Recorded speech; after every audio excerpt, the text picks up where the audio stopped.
is our third month. We are into our third resolution, which is I will be a giver and generous to women in need. It's an easy one because, you know, we talk about giving and how it's better to give than it is to receive, and because the giver is always more blessed. So I want to ask y'all, like, so what are the ways that you give of yourself? I was really excited to see this as the topic because I felt like this could be one of the areas that was my strengths. It's an area I thrive in, and I thought there's probably a lot of women out there that feel the same way because naturally we're the nurturers, we're the mothers, we're the sisters, we're the friends. And so I was excited to kind of get into our strength, but really focus in on, but how am I being generous to women and being specific there? And so one of the ways that there's two things really that I feel have helped me stay generous and to keep the perspective of it's not mine to begin with. And that's where it starts. The moment that the money gets tight and you get nervous and you feel like it's yours and you don't give, it seems like it just gets worse and worse. But once I relinquish control, it seems to just kind of have its way of working out, and that's really just because God is faithful. So one thing I do is I use social media as a kind of a guide into everybody else's life. So if somebody says, oh, my kid has the flu again, they might get a pot roast from me, or I might waiter them food, you know, something that just kind of makes their life a little bit easier that week.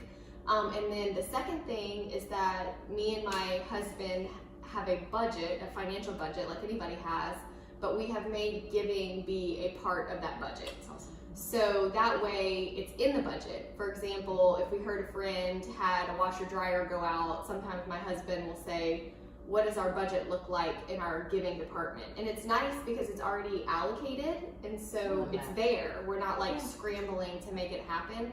So maybe that could be something that would help you in your life. That's awesome. Love that. Like I just try to do that too, like incorporate things I'm naturally gifted at. Like I love to cook. And I was taught by my grandmother who cooked for a big family. So I have a hard time cooking for my small family of 3 and 4. So I tend to overcook. So for me, I just cook and then I freeze a lot of what I over make, and then it's available. So like this friend, when I had a friend come up with chemo, and I had another friend come up with, was suddenly in the hospital and had surgery.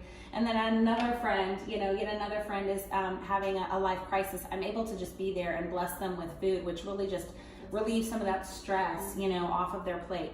I'm also a special needs mom, and because I'm an advocate and a networker, I know things and I'm resourceful. And so another way that I help other moms is really just navigate resources that are available to them or help walk them through a certain process. So I would just, you know, ask any woman, you know, to kind of just challenge yourself. Like, what are you good at? Can you help somebody in some way that you're already equipped to do? God's given you many talents.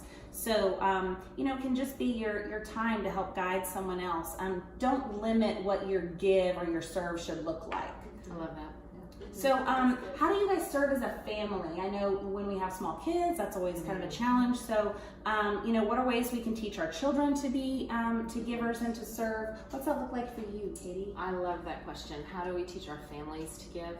You guys know my story. My husband and I got married in college, and when we graduated, 3 months later, we had our first baby, and 2 months later after that, we realized we had 6 figures, over $100,000 of student loans.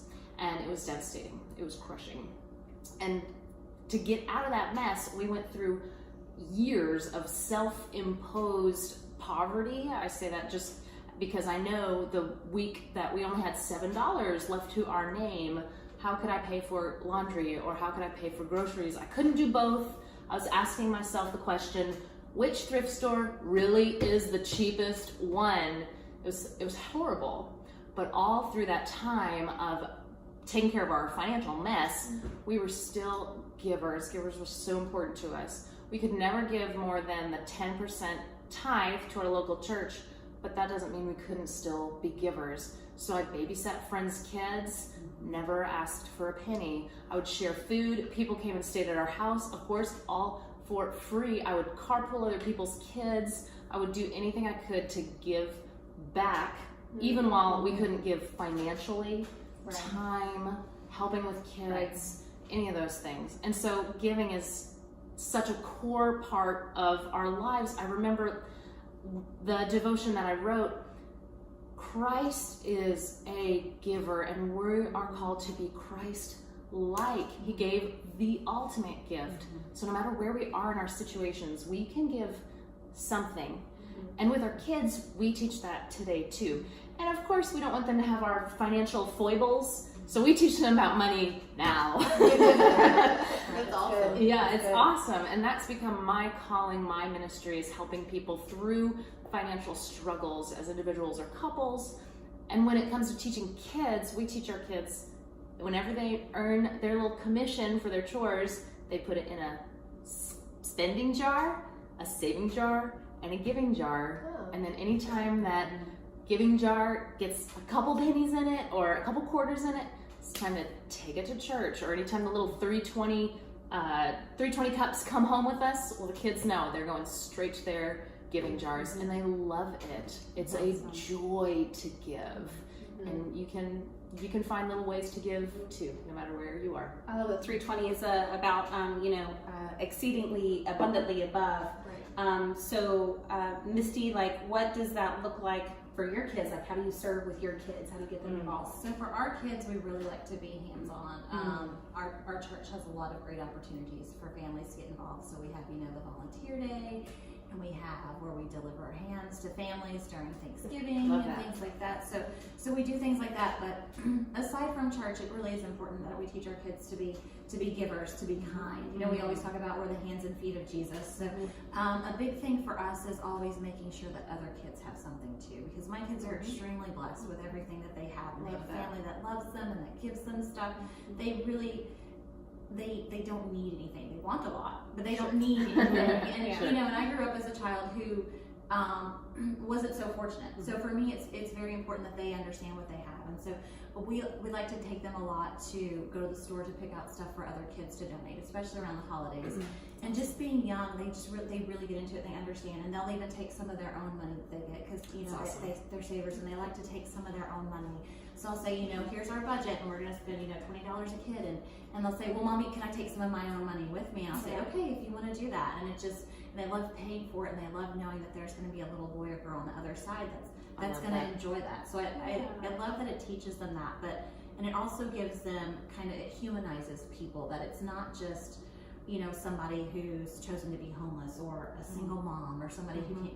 It really puts a story behind it. It helps them identify with people and not judge them, but just know that we all need help from time to time, and it's our job to be that help. It's our job to be the giver, and to help those people through those times, and love them no matter what their situation is. I love that. So we have to do that in our family. That's so great. That's great. We love to do that. Well, ladies, we hope that you enjoyed this month's devotionals. We want you to interact with us, comment, share your stories with us. Tell us how you find ways to give with your kids. I know we're all just looking for ideas that we can share with each other. Tell us how something encouraged you. Tell us on Facebook, 12 Resolutions for Women, or on Instagram at My12Resolutions.